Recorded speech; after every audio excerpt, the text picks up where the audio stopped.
কোটা সংস্কারের দাবিতে সারা দেশে বৈষম্য বিরোধী ছাত্র আন্দোলনের সমন্বয়কদের মধ্যে অন্যতম হলেন আসিফ মাহমুদ। তিনি সহ কয়েকজনকে ডিবি কার্যালয়ে তুলে নিয়ে যাওয়া হয়। ডিবিতে থাকার সময় নিজের কষ্টের কথা বর্ণনা করেছেন তিনি। 5 দিন তার কোনো খোঁজ ছিল না। সে সময় তার মা বাবা তাকে হাসপাতালের মর্গে মর্গে খুঁজে বেরিয়েছেন। শনিবার রাতে ফেসবুক স্ট্যাটাসে এই সমন্বয়ক কথা বলেন।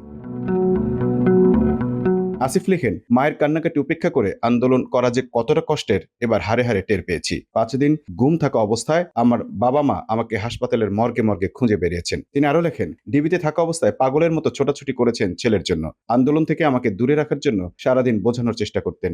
এই সমন্বয়ক লিখেন, মাকে বলেছি তোমার ছেলে তো বেঁচে আছে, যে মায়েদের বুক খালি হয়েছে তাদের ন্যায় বিচার আদায় করে দেওয়ার দায়িত্বে কি অবহেলা করতে পারি? আসিফ লিখেন, আপনাদের ভালোবাসা দেখে বাবা মা ও আপু এখন আমাকে নিয়ে গর্ববোধ করছেন, আমাকে উজ্জীবিত করছেন এক দফা আদায়ে। এটাই এখন পর্যন্ত আমার জন্য সবচেয়ে বড় প্রাপ্তি।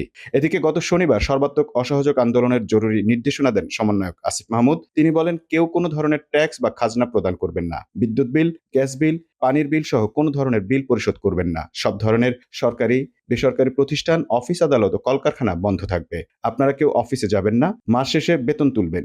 শিক্ষা প্রতিষ্ঠানসমূহ অনির্দিষ্টকালের জন্য বন্ধ থাকবে। প্রবাসীরা ব্যাংকিং চ্যানেলে কোনো ধরনের রেমিটেন্স দেশে পাঠাবেন না। সব ধরনের সরকারি সভা, সেমিনার আয়োজন বর্জন করবেন। বন্দরের কর্মীরা কাজে যোগ দেবেন না।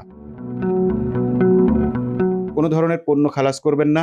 দেশের কোনো কলকারখানা চলবে না। গার্মেন্টস কর্মী ভাই বোনেরা কাজে যাবেন না। গণপরিবহন বন্ধ থাকবে। শ্রমিকরা কেউ কাজে যাবেন না। জরুরি ব্যক্তিগত লেনদেনের জন্য প্রতি সপ্তাহের রবিবার ব্যাংকগুলো খোলা থাকবে। পুলিশ সদস্যরা রুটিন ডিউটি ব্যতীত কোনো ধরনের প্রোটোকল ডিউটি, রাইট ডিউটি ও প্রোটেস্ট ডিউটিতে যাবেন না। শুধু থানা পুলিশ নিয়মিত থানার রুটিন ওয়ার্ক করবে। বিজিবি ও নৌবাহিনী ব্যতীত অন্যান্য বাহিনী ক্যান্টনমেন্টের বাইরে ডিউটি পালন করবে না। বিজিবি ও নৌবাহিনী ব্যারাক ও কোস্টাল এলাকায় থাকবে। আমলারা সচিবালয়ে যাবেন না। ডিসি বা উপজেলা কর্মকর্তারা নিজ নিজ কার্যালয়ে যাবেন না।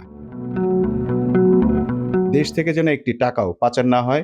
সব অফশোর ট্রানজ্যাকশন বন্ধ থাকবে। বিলাসদ্রব্যের দোকান, শোরুম, বিপণী বিতান, হোটেল, মোটেল, রেস্টুরেন্ট অনির্দিষ্টকালের জন্য বন্ধ থাকবে। নিত্য প্রয়োজনীয় দ্রব্যের দোকানপাট বেলা 11টা থেকে 1টা পর্যন্ত খোলা থাকবে। তবে হাসপাতাল, ফার্মেসি, জরুরি পরিবহন সেবা যেমন ঔষধ ও চিকিৎসা সরঞ্জাম পরিবহন, অ্যাম্বুলেন্স সেবা, ফায়ার সার্ভিস, গণমাধ্যম, নিত্য প্রয়োজনীয় দ্রব্য পরিবহন, জরুরি ইন্টারনেট সেবা, জরুরি ত্রাণ সহায়তা এবং এই খাতে কর্তব্যরত কর্মকর্তা কর্মচারী পরিবহন সেবা চালু থাকবে। Mamun Mahfuz, time news desk.